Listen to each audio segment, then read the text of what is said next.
ఓం శాంతి.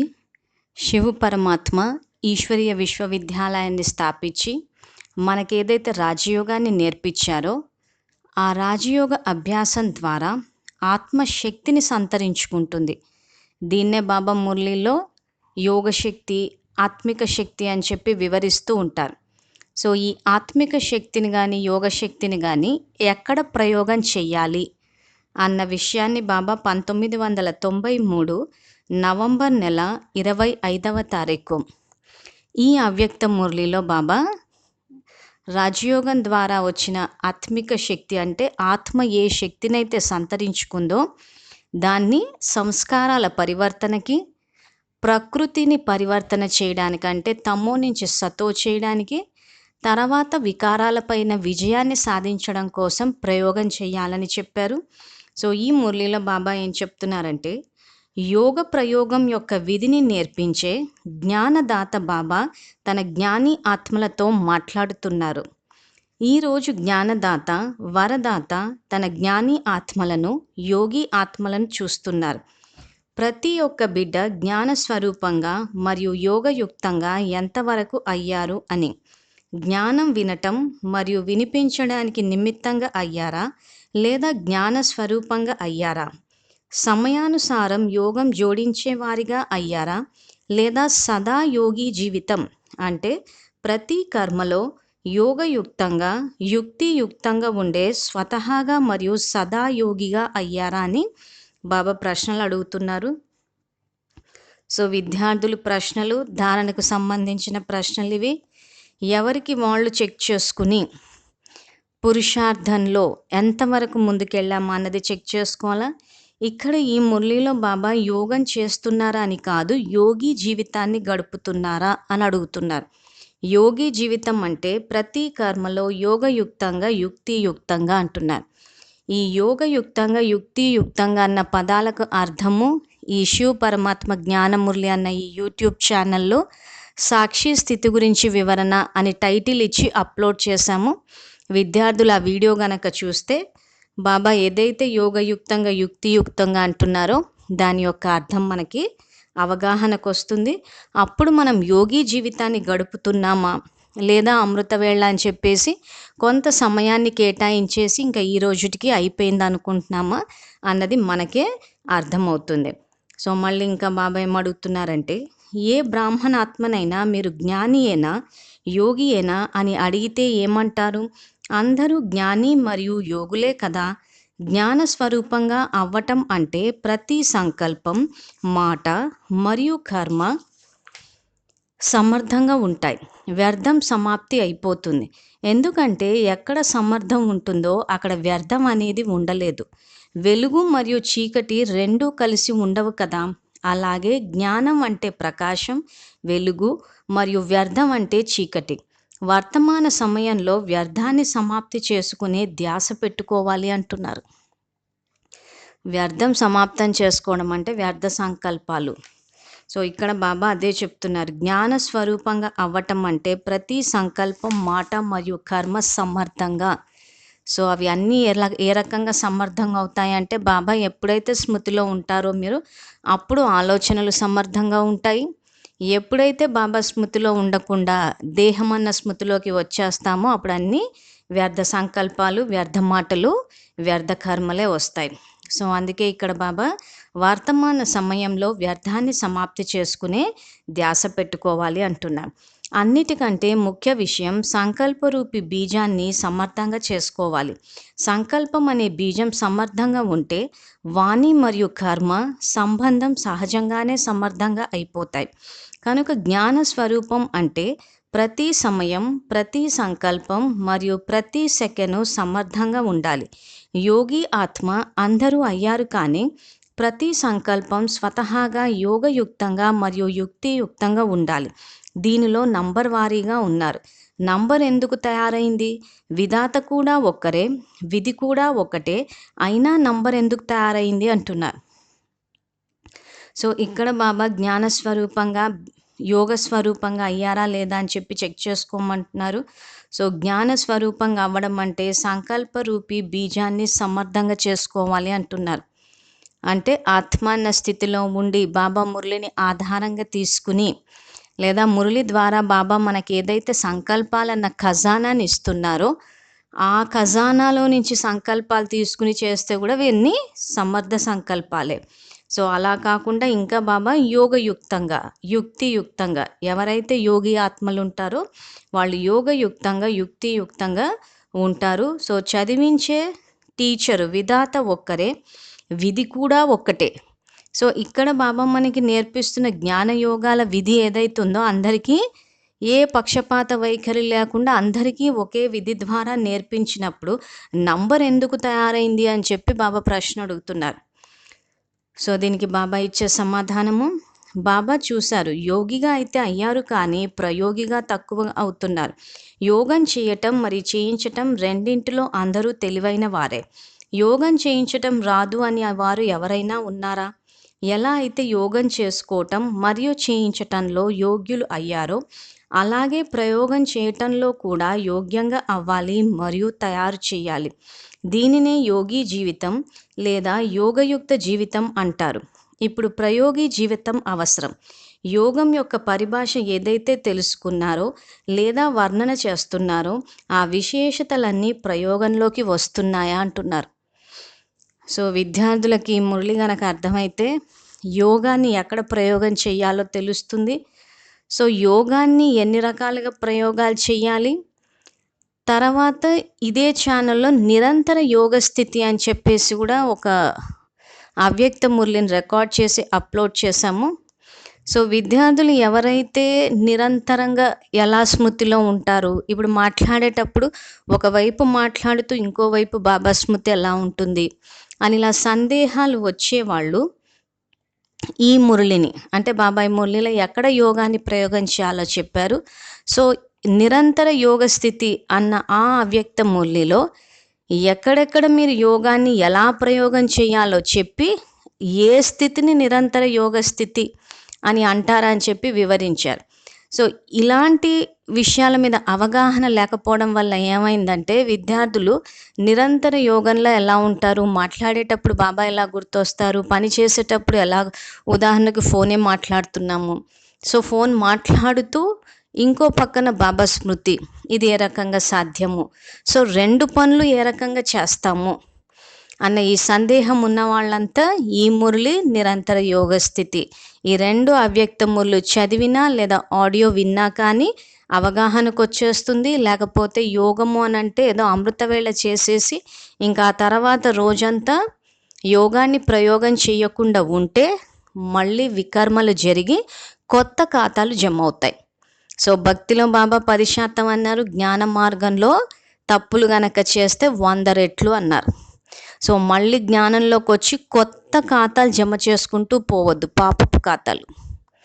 So జ్ఞాన మార్గంలో తప్పులు చేస్తున్నామంటే తెలిసి చేస్తున్నాం కాబట్టి 100 రెట్లు. సో పాత ఖాతా ఏదైతుందో అది సమాప్తం కావడానికి 1 సెకండే, త్రిశూలం లాగా వచ్చేది అది ముళ్ళులాగా వస్తుంది, కానీ తెలిసి తప్పులు చేసుకుంటూ వెళ్తున్నాం. సో బాబా యోగాన్ని నేర్పించింది మళ్ళీ మన ద్వారా కొత్తగా పాపపు ఖాతా జమ అవ్వద్దని చెప్పి, కానీ ఆ విషయాన్ని మనం విస్మరించి బాబా మురళి ఇచ్చిన సంకల్పాలు కానీ ఖజానాలు కానీ ఏవి తీసి రోజంతా వాడకపోవడం వల్ల మళ్ళీ పాపపు ఖాతా అన్నది జమ అవుతూ ఉంటుంది, అది కూడా 100 రెట్లు.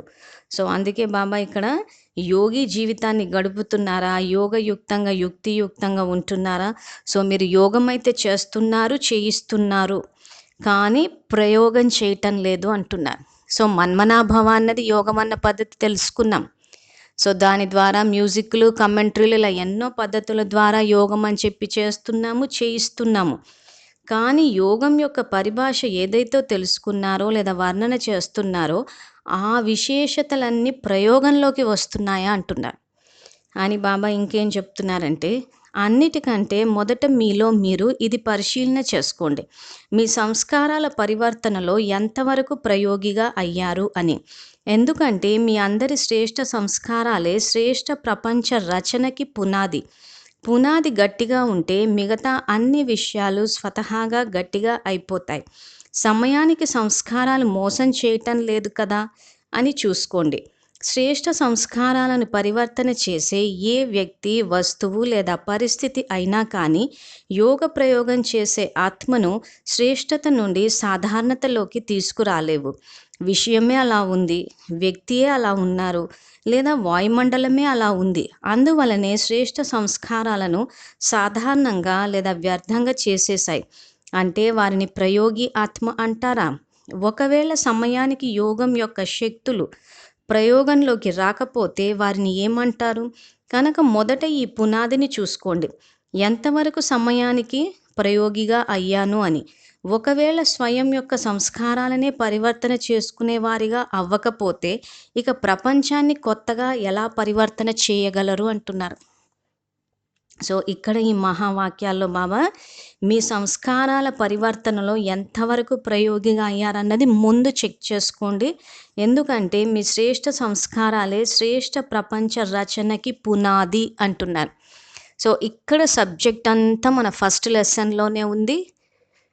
మన యొక్క 84 జన్మల సంస్కారాలు ఈ యుగంలోనే నిండుతున్నాయి, సంగమ యుగంలో. సో ఇక్కడ డ్రామా జ్ఞానం వ్యతిరేక దిశలో వెళ్ళడానికి కూడా కారణము ఈ సంస్కారాలన్న ఈ విషయం బాబా ఏదైతే మొదటి పాఠం నుంచి చెప్పుకుంటూ వస్తున్నారో, ఈ సంస్కారాల పరివర్తన చేయడం కోసం మన యోగాన్ని ప్రయోగం చేయలేదు. సో మన 84 జన్మల సంస్కారాల ఆధారంగానే మన యొక్క శరీరము, కుటుంబ సభ్యులు, రాజ్యము, ప్రజలు, భక్తులు అన్నీ తయారయ్యేది. సో ఎంతవరకు ఈ సంస్కారాలు అంటే అసురీ సంస్కారాల నుంచి దైవీ సంస్కారాలుగా పరివర్తన చేయటంలోనే ఈ యోగాన్ని ప్రయోగం చేయాలి అంటున్నారు. సో ఎప్పుడైతే మన సంస్కారాలు దైవీ సంస్కారాలు అవుతాయో అప్పుడే ప్రపంచ రచనకి పునాది. దీన్నే బాబా మురళిలో స్థాపన అంటాడు. సో వినాశనము, స్థాపన అన్న పదానికి ఒక అర్థం బాబా చెప్పింది ఏంటంటే, వినాశనం అంటే పాత సంస్కారాలు, పాత పాపపు ఖాత, ఆ తర్వాత వ్యర్థ సంకల్పాలు, ఇవి వినాశనం. స్థాపన అన్న, రచన అన్న శ్రేష్ఠ సంకల్పాలు, సమర్థ సంకల్పాలు, ఇందాక బాబా మురళిలో స్టార్టింగ్లో చెప్పినట్టు. సో ఇది రచించడము, స్థాపన చేయడం అంటే. సో ఇక్కడ ఇదే ప్రపంచంకి, ప్రపంచ యొక్క శ్రేష్ఠ ప్రపంచ రచనకి పునాది అంటారు. సో మనం యోగాన్ని నేర్చుకుని యోగ శక్తి ద్వారా మన సంస్కారాలు పరివర్తన అయ్యాయన్నది ప్రతి నిమిషం చెక్ చేసుకోవాలి. సో అది ఏ రకంగా చేస్తాము? ఉదాహరణకి అమృతవేళ యోగం చేస్తే ఖచ్చితంగా శక్తులు వస్తాయి, సంస్కారాలు కూడా ఇక్కడ దైవీ సంస్కారాలు వస్తాయి. ఆ రోజంతా అవి వాడుతూ పోవాలి.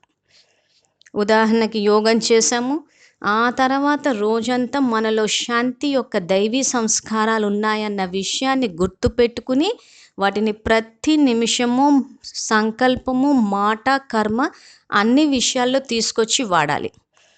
సో ఆ శాంతి యొక్క సంస్కారాన్ని మళ్ళీ మళ్ళీ వాడుతూ ఉంటే అదే మన యొక్క సంస్కారం అయినప్పుడు ఆ సంస్కారాల ఆధారంగా మన యొక్క జన్మలు ఉంటాయి. సో ఇది గుర్తు పెట్టుకుని రోజంతా చేస్తూ పోవాలి.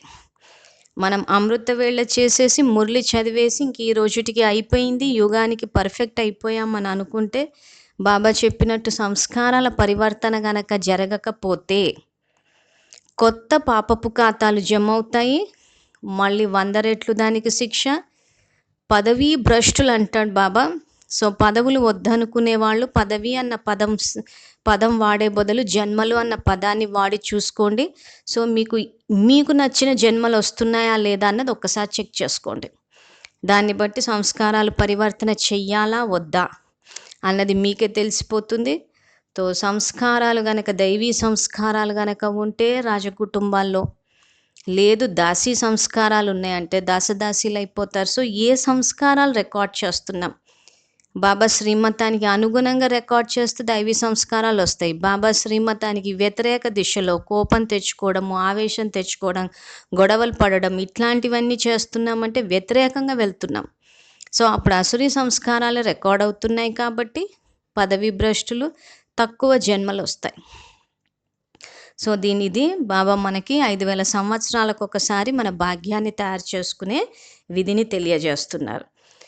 తర్వాత బాబా మళ్ళీ ఏమంటారంటే, ప్రయోగి ఆత్మ యొక్క మొదటి గుర్తు సంస్కారాలపై ప్రయోగంలో సదా విజయీగా ఉంటారు.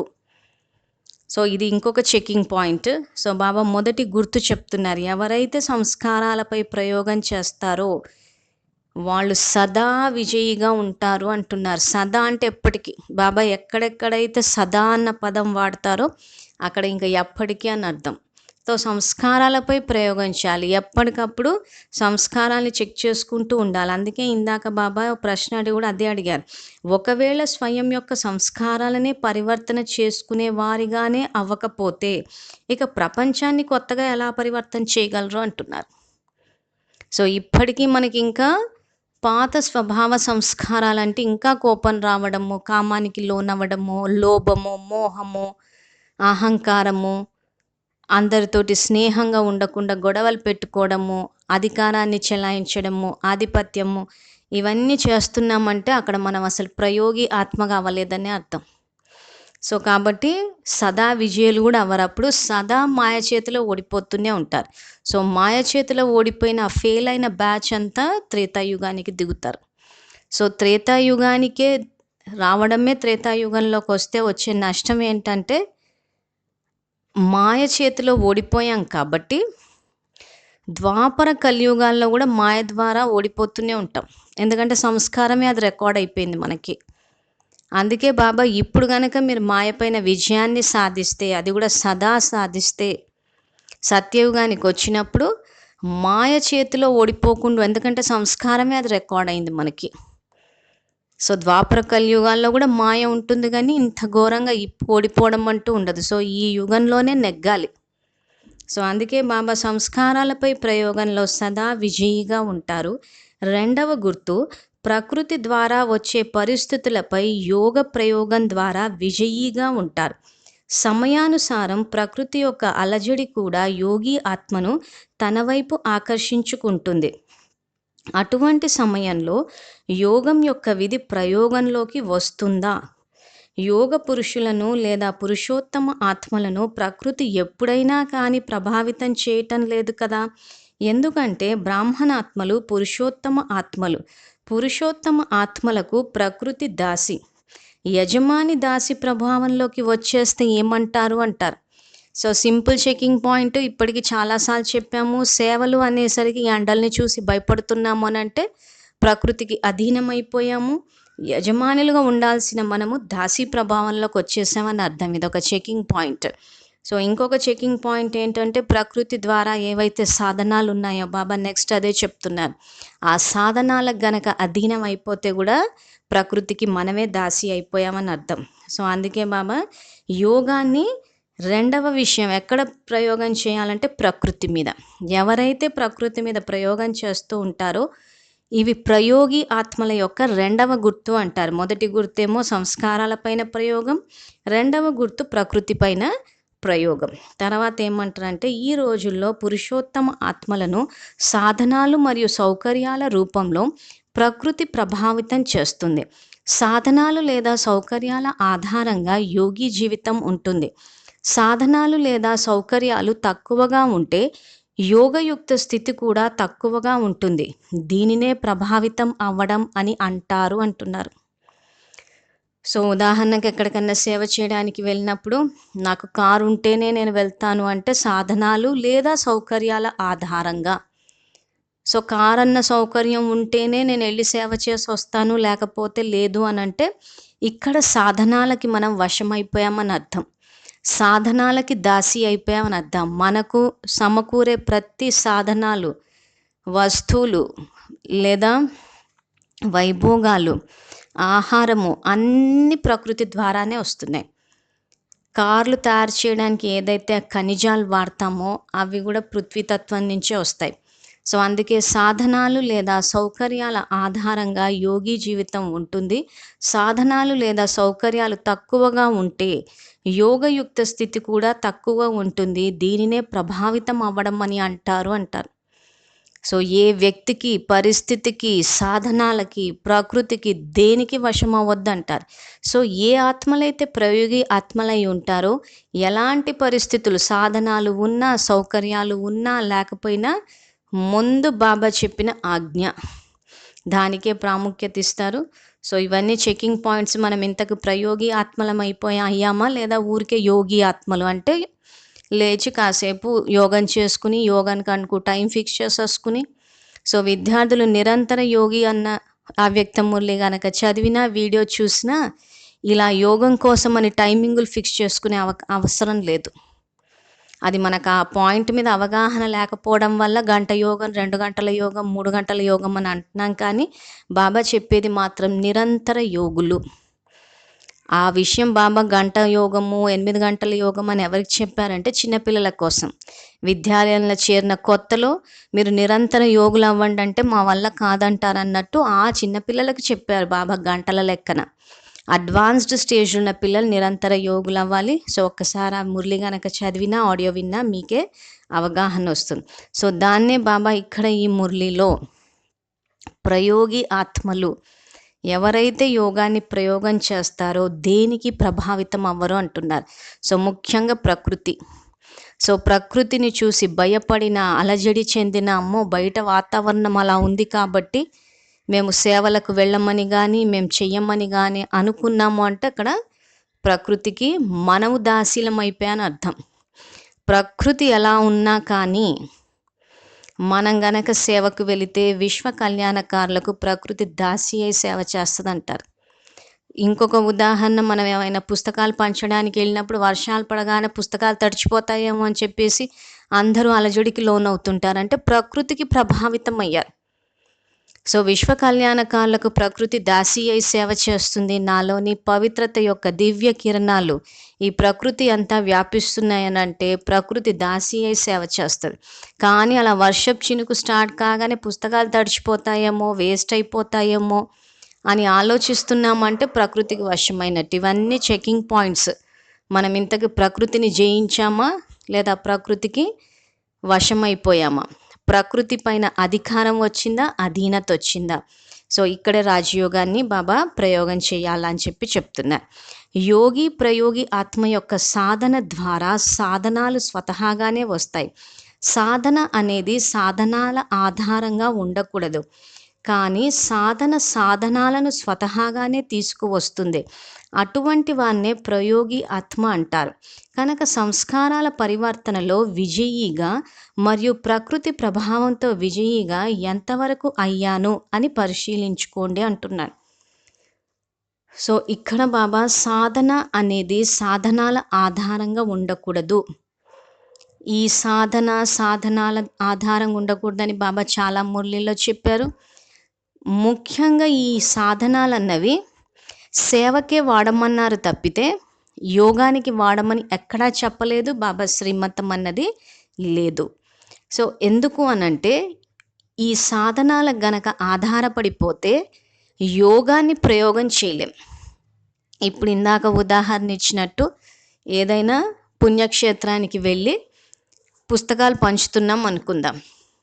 సో మేఘాలు కమ్మాయి, స్లైట్గా చినుకులు మొదలవగానే వెంటనే అక్కడ విశ్వ కళ్యాణకారులకు ప్రకృతి దాసి అయి సేవ చేసింది. నేను ఆత్మని, పవిత్ర స్వరూపాన్ని, నాలోని పవిత్రత యొక్క దివ్య కిరణాలు ప్రకృతి అంతా వ్యాపిస్తున్నాయి అని ఇలాంటి సంకల్పాలు చేయగలగాలి. కానీ మనం గనక సాధనాలకు ఆధారపడిపోయి పక్కన మ్యూజిక్, కమెంటరీ, రెడ్ లైట్ ఇలాంటివి ఉంటేనే మేము సంకల్పాలు చేయగలము అంటే సిచ్యువేషన్ లైవ్గా వెళ్ళేటప్పుడు ఇంత సెట్టింగ్స్ మనకు ఉండవు. అందుకే బాబా మీరు సాధనాల మీద ఆధారపడితే ఫెయిల్ అవుతారని అంటాడు. సేవలకు వెళ్ళినప్పుడు ఎక్కడ కూడా లైటింగ్ కానీ, ఫెసిలిటీస్ కానీ, లేకపోతే మ్యూజికల్ కమెంటరీలు కానీ ఉండవు. అక్కడున్న పరిస్థితులకు అప్పటికప్పుడు. సో పుస్తకాలు పంచేటప్పుడు కూడా ఎవరైనా ప్రశ్నలు అడిగితే వాళ్ళు అడిగిన ప్రశ్నలకు మనం సమాధానం ఇస్తే అక్కడ వాళ్ళకి టచ్ అవ్వాలి. పుస్తకాలు పంచేటప్పుడు వరదానం ఇచ్చామంటే వాళ్ళకి టచ్ అవ్వాలి. అది ఎప్పుడు సాధ్యము? మనం యోగాన్ని ప్రయోగం చేసినప్పుడు. సో ఒక పక్క పుస్తకాలు పంచుతూ ఇంకో పక్కన యోగ స్థితిలో వరదానాలు ఇవన్నీ చెయ్యాలి అంటే యోగాన్ని ప్రయోగం చేసినప్పుడే సాధ్యము. అది సాధనాలని ఆధారంగా తీసుకోకుండా అభ్యాసం చేసినప్పుడు సాధ్యం. ఎందుకంటే మన ఇంట్లో కానీ సెంటర్లో కానీ ఈ లైటింగు, ఫ్యాన్ ఎఫెక్ట్ లేదా ఈ మ్యూజికల్ కమెంటరీలు ఉంటాయి తప్పితే వేరే ఎక్కడ కూడా ఇంత ఆర్గనైజ్డ్ సెటప్ అన్నది ఉండదు. సో అందుకే బాబా యోగాన్ని అభ్యాసం చేసేటప్పుడు సాధనాల ఆధారంగా చెయ్యొద్దు అంటారు. సో అందుకే సాధన అనేది సాధనాల ఆధారంగా ఉండకూడదు అంటారు. ఈ సాధన అన్న పదానికి అర్థం ఏంటా అన్నది బాబా ఒక అవ్యక్త మురళిలో చెప్పారు. సో దాని గురించి కూడా తెలుసుకుందాము. సాధన అన్న పదానికి బాబా 1990 మార్చి నెల 25వ తారీఖు ఈ అవ్యక్త మురళిలో బాబా ఇస్తున్న వివరణ ఏంటంటే, సాధన అంటే శక్తిశాలి స్మృతి. మనసు యొక్క సంబంధం నిరంతరం బాబాతో ఉండటం. కేవలం యోగంలో కూర్చోవడాన్నే సాధన అని అనరు. శరీరంతో ఎలా అయితే కూర్చుంటున్నారో హృదయము, మనస్సు, బుద్ధి కూడా ఒకే బాబా వైపు బాబాతో పాటు కూర్చోవాలి. శరీరం ఇక్కడ కూర్చుంది కానీ మనస్సు ఒకవైపుకి, బుద్ధి ఇంకో వైపుకి, హృదయం మరోవైపుకి వెళ్తుందంటే దానిని సాధన అని అనరు. మనస్సు, బుద్ధి, హృదయము మరియు శరీరము 4 వెనువెంట మరియు బాబా వెంట సమాన స్థితిలో ఉండాలి. ఇదే యథార్థ సాధన. అర్థమైందా అంటున్నారు. సాధన అన్నది సాధనాల ఆధారంగా ఉండొద్దని చెప్పి బాబా ఇందాక చెప్పి, సాధన అన్న పదానికి చెప్తున్న అర్థము, సాధన అంటే శక్తిశాలి స్మృతి. అంటే మన యొక్క మనస్సు, ఆలోచన, బుద్ధి అంటే ఏదైతే బుద్ధి ద్వారా కనెక్ట్ అవుతామో బాబాకి, అది హృదయము అంటే ఎంతో లోతైన ఇది, అంటే బాబాతోటి పూర్తిగా కనెక్ట్ అవ్వడం అన్నట్టు. సో అది అన్నీ ఇక్కడ శరీరంతో సహా అన్ని బాబా సమాన స్థితిలో ఉండాలి. దీన్నే సాధన అంటారు. సో ఈ రకమైన సాధన చెయ్యాలి అని అంటే సాధనాలని ఆధారంగా తీసుకోకుండా చెయ్యాలి అంటున్నారు బాబా.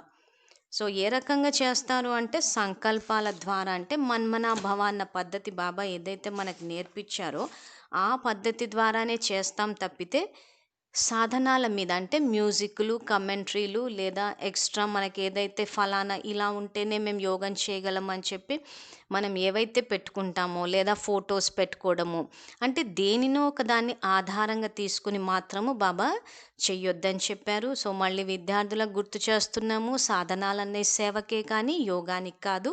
సో ఆ విషయాన్నే బాబా ఇక్కడ యోగి ప్రయోగి ఆత్మ యొక్క సాధన ద్వారా సాధనాలు స్వతహాగానే వస్తాయనంటే కంఫర్ట్స్, సౌకర్యాలు ఇవన్నీ వస్తాయి, కానీ సాధన అనేది సాధనాల ఆధారంగా ఉండకూడదు అంటున్నారు.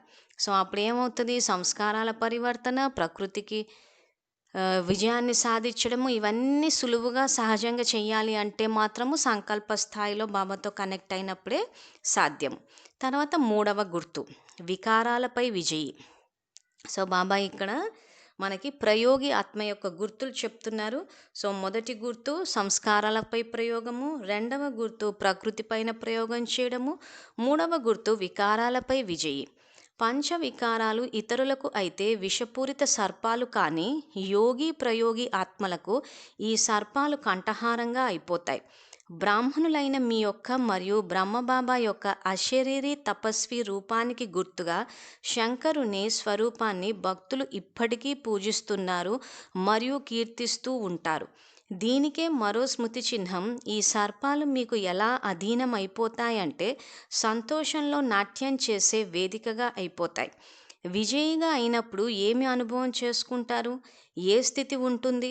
సంతోషంలో నాట్యం చేస్తూ ఉంటారు కదా, ఆ స్థితినే వారు వేదికగా చూపించారు. స్థితిని కూడా వేదిక అంటారు. ఇలా వికారాలపై విజయి అయిన వారినే ప్రయోగి అని అంటారు. కనుక ఎంతవరకు ప్రయోగిగా అయ్యాను అని పరిశీలించుకోండి అంటున్నారు.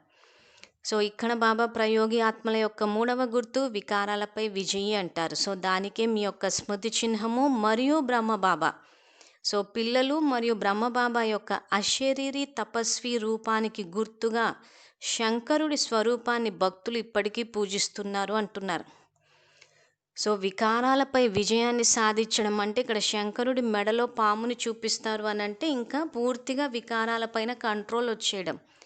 తర్వాత బాబా ఇంకొక ఉదాహరణ ఏం చూపిస్తున్నారంటే ఇక్కడ పాము పైన నాట్యం ఆడను అంటే శ్రీకృష్ణుడు కాలింది మడుగులో ఆ కాళీయుడన్న పాము పైన అంటే దాన్ని వికారాలనన్నీ వేదిక చేసుకుని నాట్యం చేయడం అంటే వికారం పైన విజయాన్ని సాధించినప్పుడు ఆ సంతోషంలో మనకి నాట్యం అన్న స్థితి, అది నిజంగా డాన్స్ చేయడం కాదు. విద్యాలయంలో ఎక్కడ కూడా బ్రహ్మబాబాని చూస్తే నాట్యం చేసినట్టు చూపించారు, ఫాలో ఫాదర్ అన్నారు కాబట్టి. సో ఇక్కడ శివబాబా చెప్పే నాట్యం అన్నది మనసు యొక్క నాట్యము, సంతోషంతో కూడుకున్న నాట్యం అది. సో అందుకే బాబా ఇక్కడ ఏమంటున్నారంటే, ఉదాహరణకి కోపాన్ని గనక జయించాము. సో ఉదాహరణకి కోపం వచ్చింది, కానీ ఆ సమయానికి శాంతిని ప్రయోగం చేసాం మనం. సో నేను ఆత్మని శాంతి స్వరూపానన్న విషయాన్ని గుర్తుపెట్టుకుని ఆ నిమిషానికి శాంతి అన్న దైవీ గుణాన్ని తీసి వాడాము అంటే అక్కడ ప్రయోగం చేసినట్టు, అక్కడ వికారాలపైన విజయాన్ని సాధించాం కాబట్టి శాంతి అన్నది మన సహజ సంస్కారం అయిపోతుంది. అప్పుడు మనసు సంతోషంతో నాట్యం చేస్తుంది. అది మీ యొక్క స్మృతి చిహ్నమే అంటున్నారు బాబా. సో ఎప్పటికప్పుడు ఏ విషయం వచ్చినా కానీ, సో అష్టశక్తులే కానీ లేకపోతే ఆత్మ యొక్క స్వధర్మమే కానీ ఏది తీసుకున్నా కానీ, ఏ వికారాలకు వశమైనా కానీ వెంటనే ఈ బాబా ఇచ్చిన ఈ శక్తులు కానీ గుణాలు కానీ వీటన్నిటిపైన విజయాన్ని సాధించాలంటే మనకు ఉన్న ఆత్మిక శక్తిని అక్కడ వాడమని చెప్తున్నారు. సో ఆ సమయానికి ఎలా గుర్తొస్తాయి ఇవన్నీ అని అంటే, కొంత అభ్యాసం చేస్తే గుర్తొస్తాయి. సో ఈరోజు ప్రయోగం స్టార్ట్ చేస్తే ఈ రోజునే బ్రహ్మబాబా సమానంగా ఆ స్థితికి మొదటి రోజు రారు, కానీ అభ్యాసం చేస్తే మాత్రం ఖచ్చితంగా బాబా సమానంగా అవుతారు. కాబట్టి ప్రతి నిమిషం ప్రయోగం అన్నది చేస్తూ ఉండాలి. కనుక ఎంతవరకు ప్రయోగిగా అయ్యానా అని పరిశీలించుకోండి అంటున్నా. ఒకవేళ సమయానికి యోగాన్ని ప్రయోగం చేయకపోతే లేదా యోగం అనే విధి ద్వారా సమయానికి సిద్ధి పొందకపోతే దానిని యథార్థ విధి అని అంటారా? సమయం తన యొక్క తీవ్ర వేగాన్ని సమయానుసారం చూపిస్తుంది. అనేకత, అధర్మం, తమో ప్రధానం ప్రతి క్షేత్రంలో తీవ్రంగా పెరిగిపోతున్నాయి. ఇటువంటి సమయంలో మీ యోగ విధి యొక్క వృద్ధి లేదా విధి యొక్క సిద్ధి పొందటంలో తీవ్ర వేగం ఉండాలి. నంబర్ ముందుకు వెళ్ళడానికి ఆధారం ప్రయోగి అయ్యే సహజ విధి అంటున్నాడు. సో విద్యాలయంలో విద్యార్థులందరికీ నంబర్ వైజ్, సో నంబర్ ఎలా తయారవుతుందంటే, మనకు పరీక్ష పేపర్లు వస్తూ ఉంటే మనం పాస్ అవుతూ ఉంటే ఆ నంబర్లు వస్తూ ఉంటాయి. ఆ నంబర్లన్నీ టోటల్ కొడితే నంబర్ వైజ్. సో ఇక్కడ బాబా చెప్పినట్టు సంస్కారాల పరివర్తన లేదా ప్రకృతి. సో ప్రకృతికి సంబంధించిన ఏ పరిస్థితి వచ్చినా కానీ మనము ప్రకృతి మాస్టర్, ప్రకృతి పతులము, అధికారి ఆత్మలం అని చెప్పి నెగ్గామంటే పేపర్ పాస్ అయినట్టు లెక్క. సో అలా బాబా నంబర్ తయారయ్యేది కూడా మీ యొక్క యోగం యొక్క విధి యొక్క సిద్ధి. సో విధి తెలుసుకున్నాము, సంకల్పాలు చేయడం తెలుసుకున్నాము. యోగ స్థితిలో ఉంటే సంకల్పాలకు కూడా శక్తి వచ్చినప్పుడు, మనం చేసే ప్రతి సంకల్పంకి శక్తి వచ్చినప్పుడు అక్కడ అది సిద్ధి పొందుతుంది. దాని యొక్క వేగం చాలా తీవ్రంగా ఉండాలి. దీన్ని బట్టే నంబర్ తయారవుతుంది అంటున్నారు. బాబ్దాదా ఏమి చూశారంటే, సమయానికి ప్రయోగం చేయటంలో తీవ్ర వేగానికి బదులు సాధారణ వేగంలో ఉన్నారు. ఇప్పుడు దీనిని పెంచుకోండి. అప్పుడు ఏమవుతుంది? సిద్ధి స్వరూపాన్ని అనుభవం చేసుకుంటూ ఉంటారు. మీ జడ చిత్రాల ద్వారా సిద్ధిని పొందే అనుభవం చేసుకుంటున్నారు. చైతన్యంలో మీరు సిద్ధి స్వరూపంగా అయ్యారు కనుకనే ఈ స్మృతి చిహ్నం నడుస్తూ ఉంది. మీరు మంత్రతంత్రాల ద్వారా సిద్ధిని పొందేవారు కాదు, విధి ద్వారా సిద్ధిని పొందేవారు. కనుక ఏమి చేయాలో అర్థమైందా? అన్నీ ఉన్నాయి, కానీ సమయానికి ప్రయోగం చేయాలి మరియు ప్రయోగం సఫలం అవ్వాలి. అటువంటి వారినే జ్ఞానస్వరూప ఆత్మ అని అంటారు. ఈ విధమైన జ్ఞానస్వరూప ఆత్మలు అతి సమీపం మరియు అతి ప్రియం అంటున్నారు. సో ఇక్కడ బాబా ఏంటంటే, భక్తి మార్గంలో మీ జడ చిత్రాల ద్వారా సిద్ధిని పొందే అనుభవం చేసుకుంటున్నారు అంటున్నారు. సో భక్తులు మందిరాల్లోకి వెళ్ళి ఆ దేవీ దేవతల ఎదురుగా నిలబడి మన జడ చిత్రాల ద్వారా సిద్ధిని, అంటే ఈ దేవతకు పూజ చేస్తే మాకు వరాలు ఇస్తారు, మా పనులు అవుతాయి అంటే సిద్ధిని పొందే అనుభవం. అంటే వాళ్ళు ఏ సంకల్పం అయితే చేస్తున్నారో ఆ సంకల్పం నిజమవుతుంది. ఏ రకంగా అవుతుంది? ఆ జడ చిత్రాలని ఆధారంగా తీసుకుని చేస్తున్నారు. సో ఈ దేవీ దేవతల దగ్గరికి వెళ్ళి వీళ్ళ దర్శనం చేసుకుంటే మా కోరికలు తీరుతాయి అంటే వాళ్ళు ఏ సంకల్పం అయితే చేస్తున్నారో అది సిద్ధిస్తుందని జడ చిత్రాల ఎదురుగానే వాళ్ళని అనుభవం చేసుకున్నప్పుడు చైతన్యంలో మీరు సిద్ధి స్వరూపంగా అవలేరా అంటున్నాడు. సో ఇప్పుడు చైతన్యంలో సిద్ధి స్వరూపంగా అయ్యారు కాబట్టి స్మృతి చిహ్నం ఏర్పడింది. మీరు మంత్రతంత్రాల ద్వారా సిద్ధి అంటే మన సంకల్పం అక్కడ నిజం అవ్వడము, రియాలిటీ అవ్వడం. విధి ద్వారా సిద్ధిని పొందేవారు మీరు. ఏ విధి ద్వారా? రాజయోగం యొక్క విధి ద్వారా. సో జడ చిత్రాలు ఎదురుగానే భక్తులు అనుభవం చేసుకోగలిగినప్పుడు యోగాన్ని ప్రయోగం చేసి మీరు ఇప్పుడు చైతన్యంలో చెయ్యలేరా అని చెప్పి బాబా చెప్తున్నారు ఇక్కడ. సో మీలో ఆ శక్తి సామర్థ్యాలు ఉన్నాయి. ప్రతి కల్పంలో మీరు విజయీ ఆత్మలు కాబట్టి మీ స్మృతి చిహ్నాలే భక్తి మార్గంలో ఉన్నాయి. కాబట్టి మన యొక్క విశేషతలు ఏంటో బాబా తెలియచేస్తూ ఇలాంటి వారినే జ్ఞాన స్వరూప ఆత్మ అని అంటారు. సో రోజు విధిపూర్వకంగా మనం మురళి వినేసి ఇంకా అక్కడికి వదిలేస్తే జ్ఞాన స్వరూపం కాదు. మురళి వినడం ద్వారా పుణ్యం కూడా రాదు. సో ఇక్కడ మురళి ద్వారా మనకి సూచనలు ఇస్తున్నాడు బాబా, డైరెక్షన్స్, శ్రీమతము. ఏ రకంగా ప్రయోగం చెయ్యాలి, ఏ రకంగా పురుషార్థం చెయ్యాలి, ఏ రకంగా మనము సంపన్నంగా సంపూర్ణంగా అవ్వాలి, ఏ రకంగా పుణ్యం ఖాతా అన్నది జమ చేసుకోవాలన్నదే బాబా మురళిలో వివరిస్తే దాన్ని యోగం చేసి ఆ ఆత్మిక శక్తి ద్వారా యోగాన్ని ప్రయోగం చేస్తూ పోతే ధారణ చేయగలుగుతాము, సేవ కూడా చేయగలుగుతాం. సో ఈ విధమైన జ్ఞాన స్వరూప ఆత్మలు అతి సమీపం మరియు అతి ప్రియం అంటున్నారు.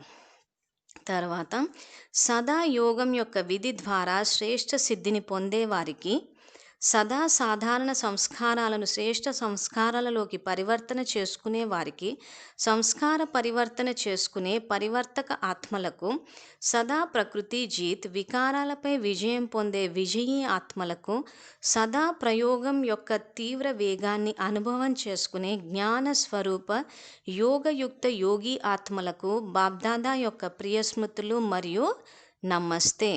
ఓం శాంతి.